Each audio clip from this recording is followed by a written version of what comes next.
I'm a woman of a certain age. I get that part. I was supposed to be on at 5:45, and now it's 3:45, and I think my prayers are finally being answered.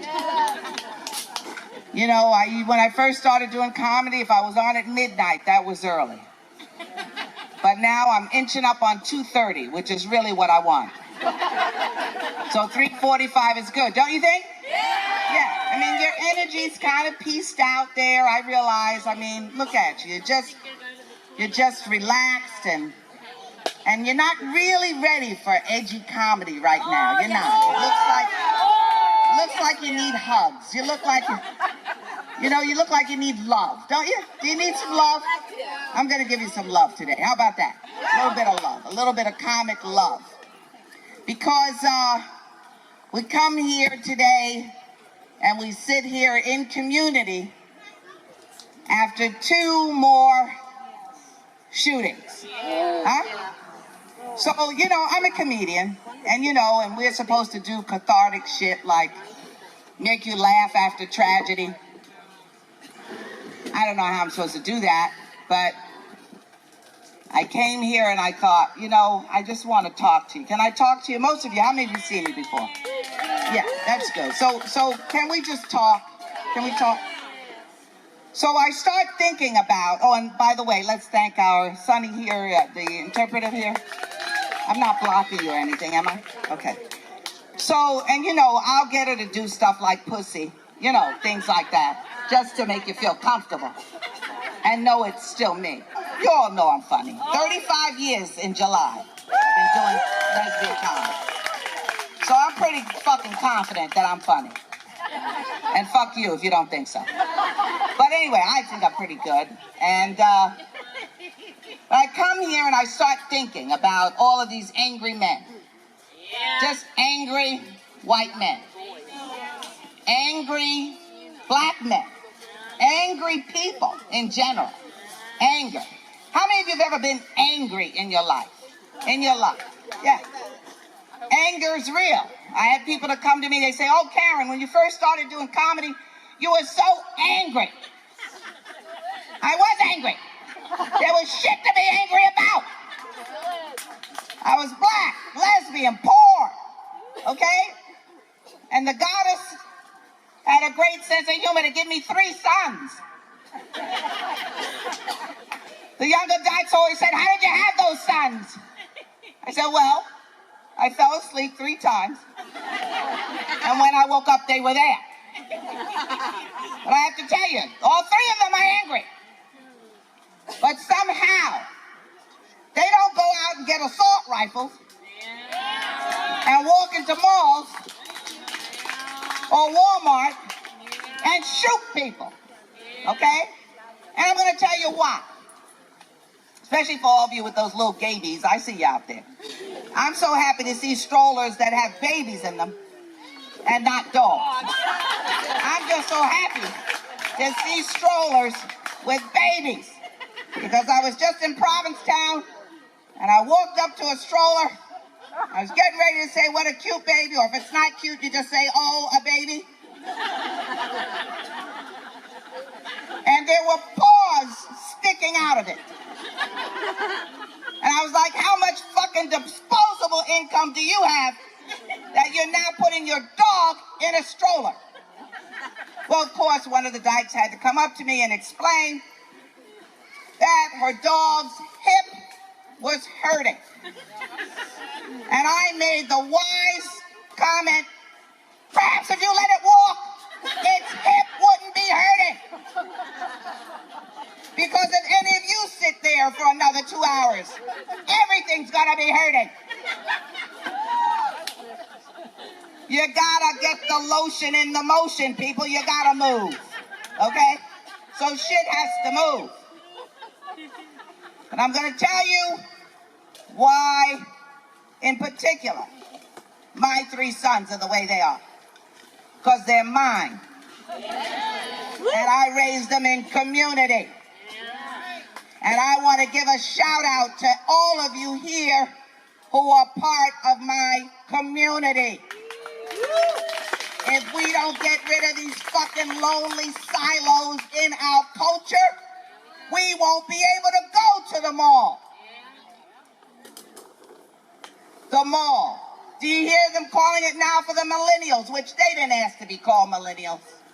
Don't call them millennials. They're younger people trying to find their way. And now they say there's a loneliness epidemic. Fuck you. There are 8 billion people on the planet. I want you to turn to your neighbor right now and say, I love you. Just right now, whether you know him or not. I love you. Right? Now, 40 years ago, we would have shared our sign and then took them to the camp and fucked them. But we're not doing that today. You can't even get out of your seat. You can't even get out of your seat. Back in the day, we were all players, right? Today, all we play is cards, Scrabble, Uno. You know what I mean? It has a whole new meaning, player. Okay? Are you a card player? Because you can't even get out of that fucking seat to be any other kind of player. Okay? We might as well just face it. But it makes me think about this society, all of these societies that have lost their way. And I ask people, do you know any Puritans? Then why are we fucking still living by their ethics? Why? That high individualism, fuck you. It doesn't work. It doesn't work. This is what works, community. Community works. High individualism does not work. Doesn't mean you can't be an individual. It just means you won't be a lonely motherfucker. That's what it means. And if you're upset about me cursing, fuck you. I'm a New Yorker. This is just me being very excited and a little moist. That's how I get. Fucking's on my mind. It's not down here, but it is up here. We have got to, I know all of us, we wait, we work, we retire. We can't wait to go someplace far away from everybody. That's not life, people. Each one of us here has so much valuable information, insight, wisdom to share. It needs to be shared. When you're online in Walmart and you see some crazy, lonely person, just ask them, how are you? I saw you in the assault rifle section. Kids, my baby friends need toys. Why don't we walk over to the toy section? Maybe get some toys, or maybe have a neighbor that needs a bed or some clothes. Do you realize what we are doing in this world today? We are over excessive about everything. I read a thing about what it takes to make this one cotton shirt. I felt so fucking guilty. I've been wearing this shirt all week. One shirt. We have more shit. I'm going to ask you, how many of you have one phone? One phone. 2 phones. 3 phones. 4 phones. 1 TV. 2 TVs. 3 TVs. 4 TVs, right? 1 car. 1 car. 2 cars. 3 cars. 4 cars. Fuck us. We're doing it. We're doing it. Why are we doing this? Most of us come from one of everything. Don't we have enough yet? Don't we have enough? I got enough. I spent 2 years telling myself I have enough. It was amazing what I saved. I have enough. I have enough stuff to give away. And you know the worst part about it? Those younger people don't want our shit. You know all that vintage shit you're saving? And tell me, how many have no children at all? Yeah, you're fucked. You're just stuck with all that shit. You better start giving it away. Give it away. Give it away. You don't even want it. You ever look in your closet and say, why do I have all this shit? I don't even want it. I'm a size 28. You have a size 7 dress in your closet. Why? Huh? It's never going to happen again. Never. It doesn't matter anymore, does it? It doesn't matter. Just buy a bigger chair. It doesn't matter anymore. Now, all the shit we thought. Remember we thought everything was so important? Remember? In your 20s, you go, oh my gosh, I gotta have sex. Right? So I have sex. Then you get to be in your 30s, you say, oh, I've had plenty of sex. I gotta work for that sex now. In your 40s, you say, oh, I had plenty of sex. I've worked myself to the bone. I just need to sit down. In your 50s, you're just trying to inhale and exhale on a regular basis. And in your 60s, you're just amazed every time you wake up. Oh, I woke up. What am I going to do today? Take a nap. Take a nap. I plan my entire day around my naps. Anybody else? Yeah. I don't do shit between about 2:30 and 5. In fact, I'm surprised I'm here now. I surprised myself. I'm going to have to postpone my nap. It's a lot. It's a lot. But I cannot fathom that there are this many people on the planet and that we are lonely. Loneliness is a soul sickness. You know that, don't you?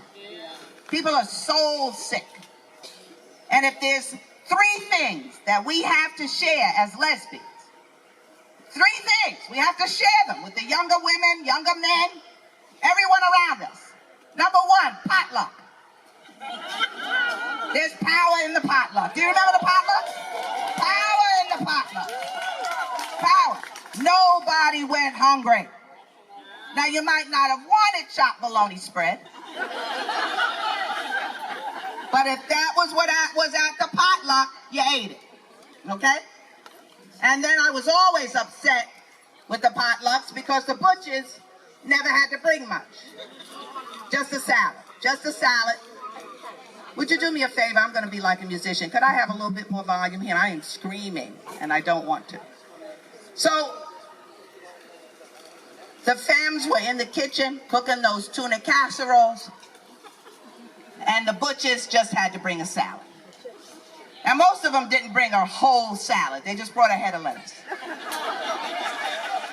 And if they were hungry, they took a bite on the way. So I never liked that. But we brought potlucks. In fact, this Saturday for my birthday's August 13th, that's right, 67 years old, looking fucking fine, aren't I? I know, I work at it. Now, you notice I don't move as much as I used to. I mostly just pose a lot, you know, like for the camera and stuff like that. But 67, I'm so happy. I'm so happy. So I'm having a potluck on Saturday at my home. So that's number 1. Number 2, sliding scale. Remember that? More if you can, less if you can't. I tried that with my mortgage company.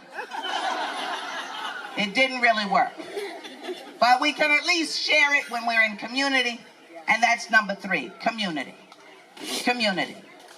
We don't realize what coming to these festivals 5, 10, 15, 20, 25, 30, 35, 40 years has done for our lives. We don't realize it. We don't realize it.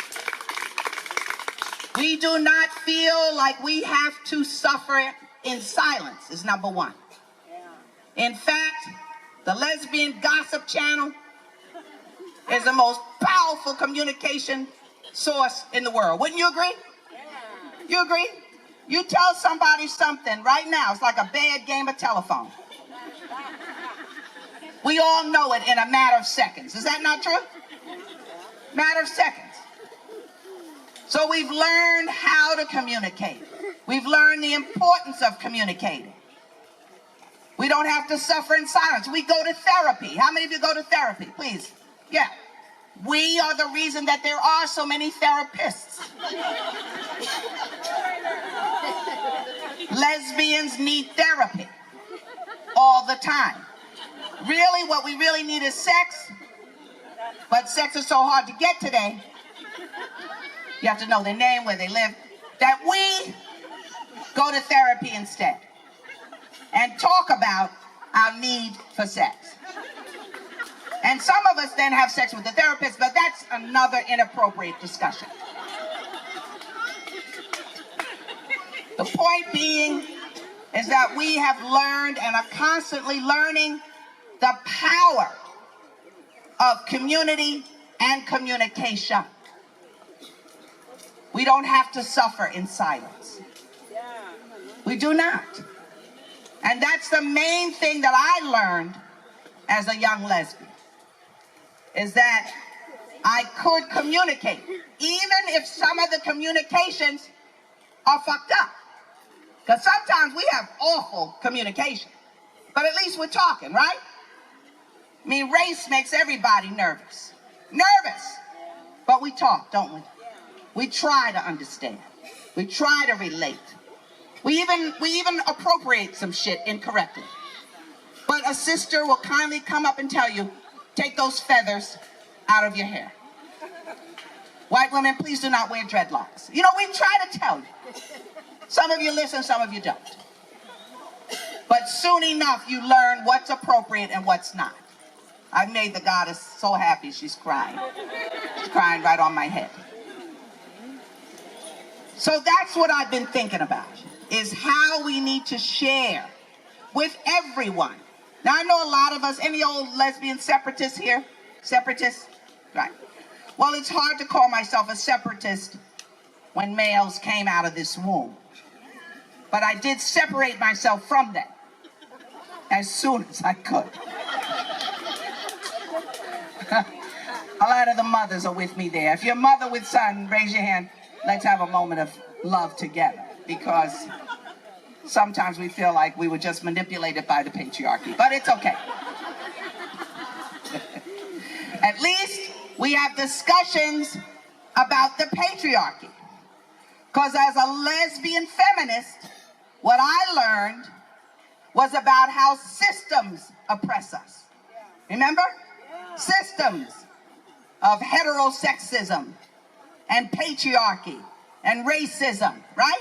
Classism, ageism. But I want you to take note when it changed. So now we get to call this particular guy names and all of that. But he is not really the total problem. You know that, right? Because patriarchy is still here. Heterosexism is still here. Classism, ageism, ableism, still here. With Nixon, with Watergate, we started blaming individuals, which takes the dialogue away from the real issues. So we need to go back to having conversations about class, race, heterosexism, ageism, ableism, okay? With your families that you ran away from. I know it's tough. They're not ready to accept you with all those tattoos and piercings. I know some of you white women do not even go home. You'd be out on your porch. I know that. I live in a neighborhood in Ohio where during the last presidency, my neighbor 2 doors down had his Confederate flag out. Oh yeah. But I'm a homeowner with my President Obama poster there for 13 years. So until he came over and tore down my poster, I walked past his flag. Because I can. Because I can. It's America. Everybody's not going to look like me, think like me, act like me, but I can still be me. Okay? I cannot hide out. I'm not willing to hide out. I'm just not willing. And also because I came out at a time, you know, a lot of people think that feminism is just for white women. It's not. I came out at the National Black Feminist Organization meeting in New York City in 1973. With the likes of Margaret Sloan Hunter and Alice Walker and Barbara Jordan and Sharon Pratt, okay? All influential black women, 800 of them. So I did not think that feminism belonged to you. I grabbed hold of it and I run with it. Because there's a couple of things I learned as a young feminist. Any of you take those women's studies courses? Yeah, I I learned, number one, that women are very powerful. That women can have multiple orgasms. Multiple. 1, 2, 3, 4, 5, 6, 7. I don't know how many. But I have to tell you, at this age and stage, I don't even want one. My heart starts palpitating. My breathing gets labored. I just want a half. That's it. That's it. I'm very busy. I can't lay around coming all day. I got shit to do. All these isms I have to fight. More than orgasms. I got a lot of... who laughed that loudly? I love you, whoever that was. Thank you so much. She just went in. Okay. Anyway, the second thing I learned is that we can make love all night long. Now notice the deathly silence that fell over this crowd. As you tried to go back in time and remember the last time you made love all night long. But I didn't say this to make you feel badly. I'm letting you know it's okay. It's never gonna happen again. It's impossible without cocaine. It's impossible. You can't even stay up all night long. The only thing you do now all night long is pee. That's it. That's it. You can make plans to have sex. I know some of you do.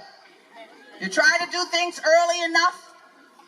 Even today you said, well, you know, after Karen, after B. Steadwell, we're going to go wherever we can lay ourselves down. Probably not the tent. And we're going to make love. It's not going to happen. It's not going to happen. You have laughed, been moved. And besides, you can't really make love in that tent. It's too hard to get up. You know, you're weak after you come. And then you got to get on all fours and try to get out of there. Now, what are they doing over here?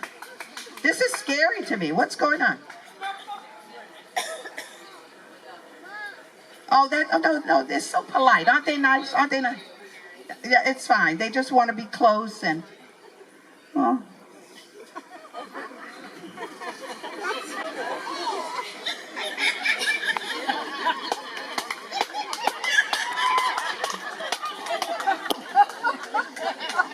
I want to be close too. I don't want to be left out. It's cute. So anyway, what was I talking about? Anyway, I forgot what I was talking about. It doesn't really matter. Look at you, look at you. All the white women helping me. Thank you so much. Thank you so much. I'm just trying to think of shit that we can do en masse to just stop all the madness. I don't know. Like maybe we should have a festival inside Walmart. I mean, they've got camping equipment in there. You know what I mean? We could just like go in, blow up the air mattresses, right? They have snacks. They even claim to have organic food. Fuck them. But anyway, we should just probably plan, instead of looking for land, we should just go to every Walmart and have a festival. Really, just like a band. Any of you brave enough to go around the country to every Walmart and set up your tents, sleeping bags, and eat their food? I wouldn't eat the food, but I would hang out in there. And just, I don't know, maybe line up the tents in the rifle section. You know, have Goldenrod over there by the music. We could have the crate truck over by the food. You know,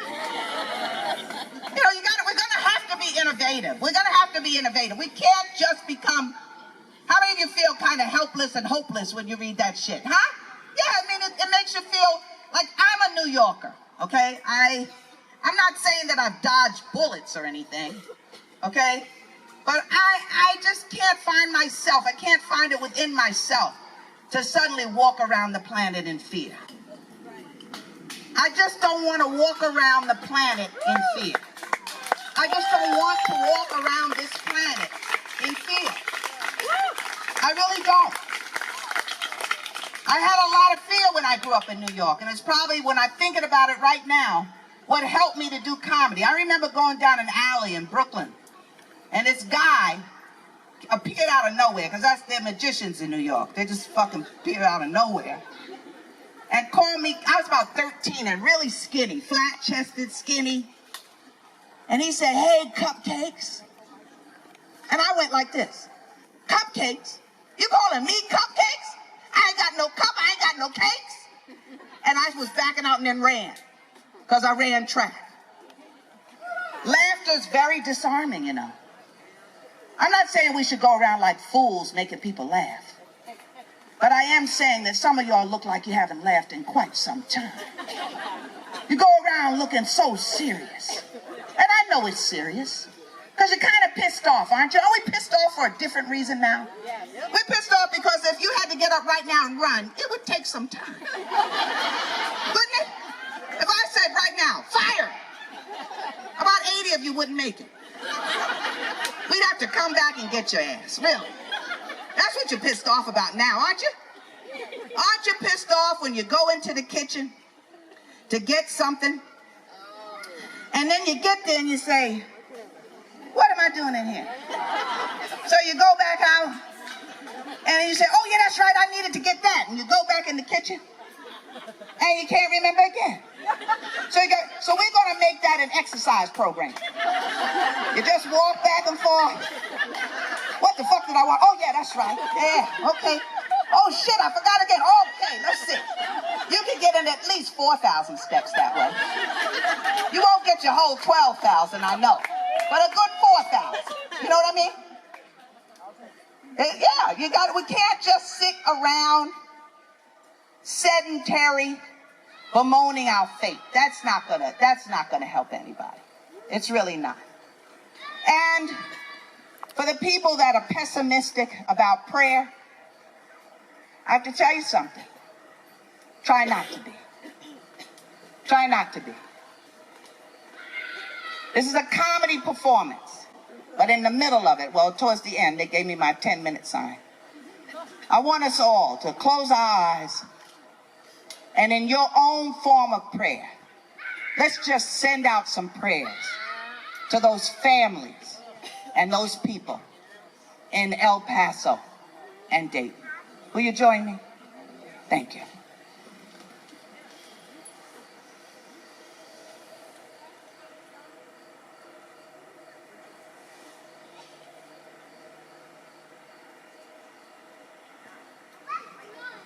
Thank you so much. Thank you. I feel like Marianne Williams. Well, not quite, but I like her, but she scares me. Super spiritual white people scare me, because that's how we got here in the first place.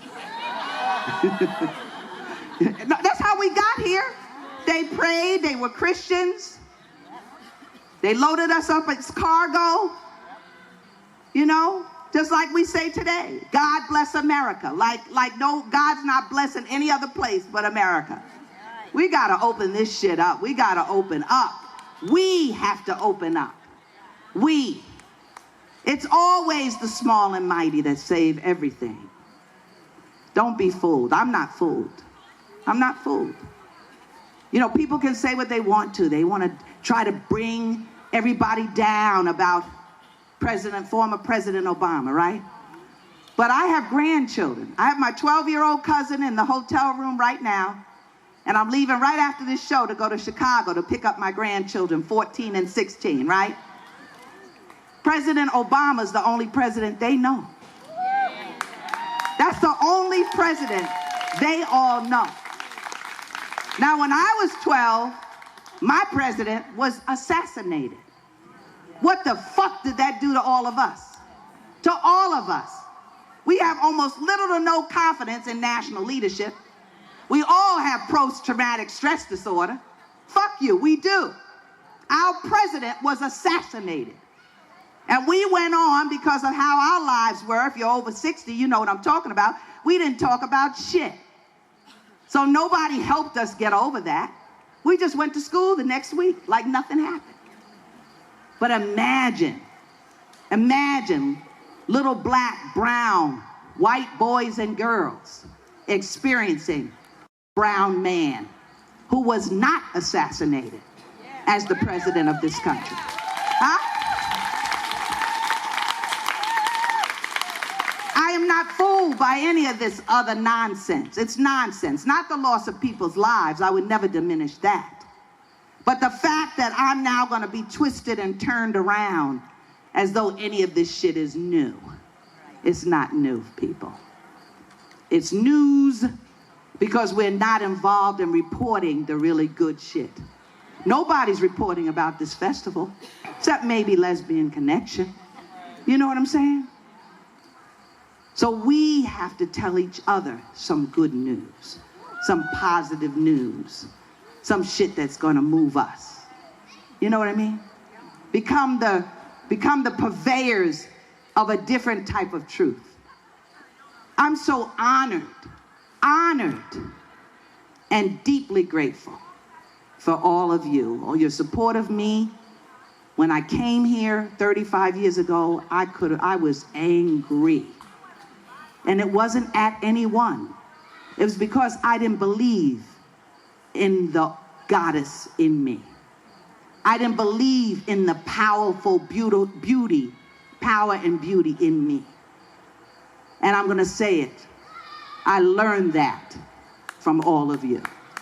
I'm deeply blessed and deeply grateful. And I hope to be here another 35 years if you'll have me. Thank you so much. Thank you so much. Thank you so much. Thank you. Karen Williams!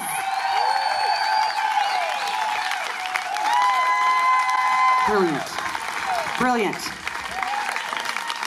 What a way to open Sunday, right?